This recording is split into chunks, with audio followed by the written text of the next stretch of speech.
conocieron la iglesia en la calle Rubén Darío, se acordarán que había un texto que estaba en el anexo, que es Hebreos 13:8. Jesucristo es el mismo ayer, hoy y por los siglos. ¿Sabes? Es importante saber esto, que Dios no cambia, que Jesús no cambia, que Él sigue siendo el mismo, ¿vale? Que la cultura cambia, que la sociedad cambia, que los pensamientos del hombre cambian, pero Jesús no cambia, Dios no cambia, porque Él es inmutable. Y hablando así de los cambios sociales y tal, hay un hombre que se llama Auguste Comte, y él dividió, digamos, la sociedad, ¿no? La evolución de la sociedad la dividió en 3 estadios, ¿no? Entonces, primero estaba esa sociedad un poco supersticiosa, que creía en lo sobrenatural, que se guiaba por lo sobrenatural. Podemos pensar en civilizaciones antiguas, ¿no? No solamente pensar en los judíos, sino podemos pensar en los mayas, en los incas, en los faraones, en todos sus dioses, en todas sus cosas, ¿no? Siempre el hombre comenzó siendo eso, siendo más espiritual y buscando ese Dios, ¿no? Al que adorar. Pero luego va pasando el tiempo y ¿qué ocurre? Que el hombre comienza ya a pensar, ¿no? Comienza a estudiar, comienza con sus teorías, sus cosas, y entonces ya como que lo sobrenatural ya queda un poco al lado, ¿no? Y el hombre se guía por sus pensamientos. Entra el humanismo, entra el querer arreglar la sociedad a través del hombre. Antes ellos buscaban a ese Dios que pudiera ayudarnos en catástrofe, en epidemia, en todos los asuntos, ¿no? Pero ahora de pronto dice nosotros los hombres, ¿no?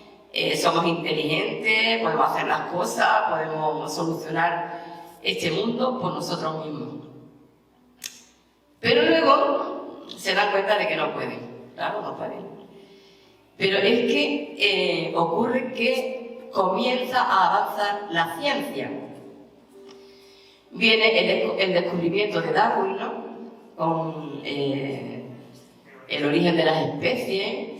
Empieza que si el hombre viene del mono, ya Copérnico diciendo, mira que no somos el centro del universo, el hombre siempre pensaba que la Tierra, todo el universo giraba alrededor de la Tierra, y al darse cuenta que era la Tierra la que giraba alrededor del Sol, como que eso al hombre le cayó mal, vamos. Y decía, no somos el centro del universo. Conforme la ciencia va avanzando, el hombre se aleja más y más de Dios. Y hoy piensa que lo único que puede solucionar los problemas es la ciencia. El hombre se ha vuelto más racional, el hombre mira más lo que sus sentidos le dicen, como Tomás, ¿no? Si yo no meto los dedos y toco su herida y no sé cuánto, no creo. Por aquí decimos, como lo vejeré, como lo toque, no veo. Entonces el hombre se hace más racional. Y cree que lo único que puede cambiar la sociedad es la ciencia. ¿Qué ocurre con esto? Claro, eso es, digamos, el mundo. Pero, ¿qué tenemos que ver nosotros en todo esto? Los cristianos. Nosotros los cristianos también nos dejamos influenciar por estos estadios, ¿no? Y si no, fíjate en algo que ha ocurrido en tu vida. No sé si ha ocurrido en la tuya, pero ha ocurrido en la mía. Cuando nosotros nos convertimos, nosotros conocimos a un Dios de poder, a un Dios que obra milagros, a un Dios que tiene compasión, que ayuda a las personas y que nos envió a su Espíritu Santo para que estuviera con nosotros todos los días hasta el fin. Yo recuerdo de recién convertida, ¿no? Y cómo buscábamos la presencia de Dios y cómo sabía que solamente Dios es el que puede cambiar el corazón del hombre, cómo buscábamos, ¿no? Esa llenura del Espíritu Santo, cómo buscábamos que el Señor nos llenara, que el Señor dirigiera nuestra vida. Era una vida 100% como entregada, ¿no? A Jesús.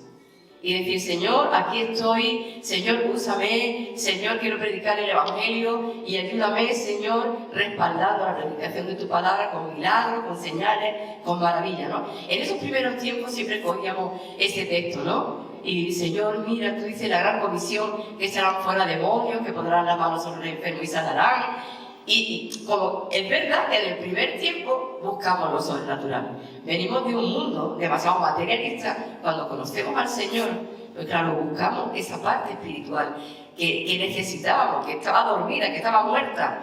Y entonces como que resurge, ¿no?, con gran deseo esa parte espiritual. Pero ¿qué ocurre? Igual, va pasando el tiempo y como que ya lo espiritual va quedando un poco al lado. Lo espiritual se va apagando y nos vamos volviendo un poco religiosos, ritualistas. Me toca ir al culto, me toca ir al culto de oración, bueno, si puedo servir al Señor en esto, en lo que me llame el pastor, pero realmente lo espiritual baja, bajamos el nivel espiritual. E incluso hay personas que llegan incluso ya a decir, hombre, es que ya hoy día predicar un evangelio de un Jesús que era Dios, que vino a la tierra, que se hizo hombre, que todo lo que tuvo que soportar, que murió en una cruz, que quiere perdonar nuestros pecados, que todos los hombres son pecadores, que hay un infierno, que hay un cielo, como que ya nuestra mentalidad cambia también. Y cambia nuestra forma incluso de predicar y de presentar a Jesús. ¿Sí o no? Ya vamos viendo las cosas de otra manera. Somos más racionales, incluso dentro del Evangelio. Pero por eso este texto, decir Jesús es el mismo ayer, hoy y por los siglos. Él no cambia. Y lo que Él nos mandó predicar sigue siendo el mismo mensaje. ¿Que puede cambiar las formas? Sí, es cierto que antiguamente a lo mejor cogíamos una guitarrita, nos íbamos a la plaza y ahí estábamos un grupito así cantando coritos, repartiendo folletos, luego hemos usado carpas, luego usamos el Festival de Luz, métodos totalmente diferentes, ¿no?, a través del tiempo. La forma de presentar el Evangelio puede cambiar. Hoy día tú no vas a llegar a los jóvenes con una guitarrita, tú tienes que llegar con un buen equipo de música, con un buen equipo de sonido. Puede cambiar la forma, pero lo que no puede cambiar es la esencia del Evangelio. La esencia del Evangelio. Y nosotros somos cristianos, somos hijos de Dios, somos pequeños Cristo. Cristiano quiere decir un pequeño Cristo, imitador de Cristo, que tiene que dar la imagen de Dios, la imagen de Cristo en medio de este mundo. Entonces nuestro mensaje no puede cambiar, la esencia del mensaje no puede cambiar. ¿Sabes? Una cosa en la que vemos estos cambios, por ejemplo, es en un niño. Cuando tú tienes un niño pequeño, y el mundo va así, tú le enseñas sobre el ratoncito Pérez, le enseñas sobre Papá Noel, se le enseña sobre los Reyes Magos, se le enseña una serie de cosas que luego con el tiempo el niño descubre que son mentiras. ¿Y sabes qué ocurre? Si dices, si mis padres me han engañado en esto, que para mí era tan importante, quizá en el Evangelio de Jesús también me han engañado. ¿Entendéis? A veces nuestras mentiras piadosas hace que nuestros hijos ya empiecen a desconfiar, que no crean todo lo que nosotros les hemos enseñado. Más cuando empiezan a crecer, a querer pensar por ellos mismos, a reunirse con sus amiguitos que piensan más racionalmente. Entonces, ¿qué ocurre? Que dice, es verdad, he estado creyendo cuentos, leyendas, mitos, he estado basándome en mentiras que me han contado mis propios padres. Entonces, tenemos que tener cuidado con eso. Porque entonces lo que hacemos es que las historias de las escuelas dominicales, las historias que le contamos de la Biblia, ellos pueden pensar que son también mentiras. ¿Entendéis? ¿Me entendéis lo que quiero decir? Entonces, lo que nosotros necesitamos es seguir predicando el Evangelio, la esencia del Evangelio, que nuestros hijos puedan distinguir lo que es mentira de lo que es verdad, que no puedan coger la Biblia y piensen en otro libro, pues como los libros de los griegos, de otras épocas de la historia, ¿no? De la historia de Hércules, la historia de no sé, tantos ídolos de la mitología. Entonces, nosotros tenemos que enseñarle a nuestros hijos lo que es la verdad. La verdad. Y Jesucristo es la verdad y es el mismo ayer y hoy y por los siglos. Y por los siglos. Entonces puede cambiar la sociedad, puede cambiar la cultura, puede cambiar todo lo que está a nuestro alrededor, pero lo que nunca podemos cambiar es el Evangelio. Y tenemos que seguir creyendo que el Evangelio es poder para salvación, al judío primeramente y también el griego, y al español, y al francés, y al italiano, y a todos. El Evangelio es poder para salvación. Y entonces tenemos que entender que ese Evangelio tiene que ser predicado.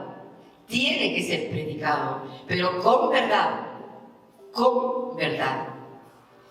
Y tiene que ser llevado para que los hombres y mujeres, incluso los jovencitos, incluso niños, en esta sociedad puedan conocer a Jesús. Y puedan saber que Jesús no es alguien de la mitología, no es una fábula, no es una historia del pasado, que Jesús es real, que Jesús está vivo hoy en día. Pero yo te diría una cosa, yo te preguntaría, ¿Jesús está vivo para ti hoy día? ¿Sigue siendo Jesús el mismo para ti? ¿Ese mismo que Jesús que tú conociste cuando te entregaste al Señor? ¿Sigue siendo el mismo? ¿Sigue siendo el poderoso? ¿Sigue siendo el Dios único? ¿Sigue siendo el Salvador de este mundo? ¿Sigue siendo aquel que perdona nuestros pecados? ¿Sigue siendo ese Dios del que nos habla la Biblia? ¿O nos hemos adaptado ya a las corrientes de este mundo? Dice el versículo siguiente: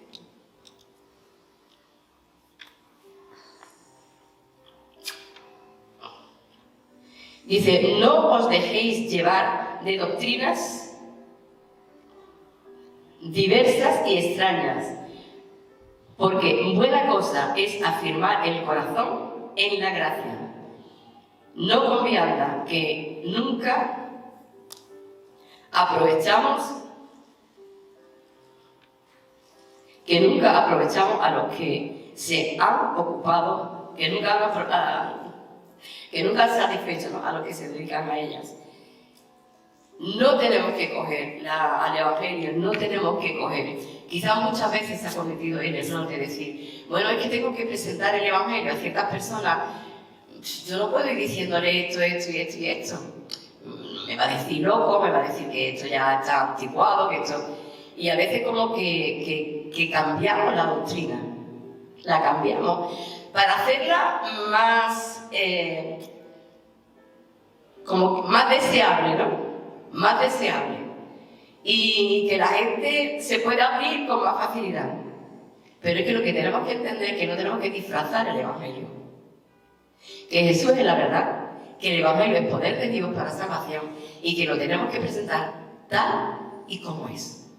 Tal y como es. ¿Amén? No es cuestión de nuestros pensamientos, no es cuestión de nuestras ideas, no es cuestión de que nosotros queramos acomodar el Evangelio a la sociedad. No es cuestión de querer hacer una buena presentación, no es cuestión de hacer un buen marketing. Porque aquí muchas veces, creo que lo dije la semana pasada, muchas veces hemos usado, ¿no?, el decir, venga Jesús que Él te va a salvar, ¿cierto? Él te va a dar trabajo, te va a dar prosperidad, no va a faltar nada con Él te va a sanar todas las enfermedades. Y hemos hecho una presentación del Evangelio al gusto de la gente, al gusto de la gente. Pero es que nosotros tenemos que predicar a un Dios que se hizo hombre y que vino a salvar a la humanidad. A una humanidad que estaba muerta en sus delitos y pecados. La humanidad estaba muerta en delitos y pecados. Y Jesús vino a dar su vida para pagar el precio por los pecados. Eso no se puede cambiar. Eso no se puede transformar. La verdad de Dios no la podemos cambiar. El Evangelio hay que presentarlo tal y como es. ¿Amén? Pues piensa, ¿no? Ahora, en este momento, es tiempo de pensar qué Evangelio estoy creyendo yo. Yo me lo he planteado también muchas veces. ¿Qué tipo de Evangelio estoy creyendo yo ahora? ¿Qué tipo de Evangelio estoy presentando ahora? Y creo que todos tenemos que meditar en eso. Tenemos que meditar en eso. Presentar un Evangelio puro. Un Evangelio puro. Porque eso es lo que va a salvar.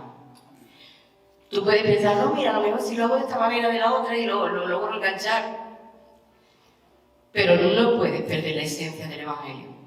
Puedes plantearlo de la forma que tú quieras, pero el mensaje tiene que ser el verdadero mensaje. El verdadero mensaje. ¿Amén? Sí.